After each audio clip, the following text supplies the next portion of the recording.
Birodar, ba'zida ishni ko'pligidan charchab malollanib ketasan. Bir yorug' kun ham bormikin, ish, hech ham bo'shamaysan.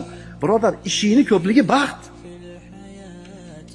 Ishni ko'pligi muammo emas, ishni yo'qligi muammo. Bekarchilik muammo. To'g'rimi?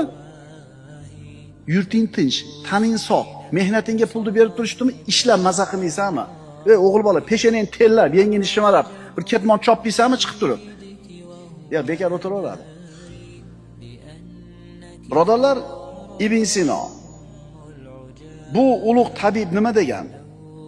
Bekorchilik nafaqat jaholatni keltirib chiqaradi. Ayni paytda u kasalliklarning paydo bo'lishiga sabab bo'ladi. Bekarchi odamni kasal bo'lishi ham ko'p bo'ladi. Rohat, huzur, halovat bekarchilik, g'aflatdir. Bekorchilik mohir o'g'ridir.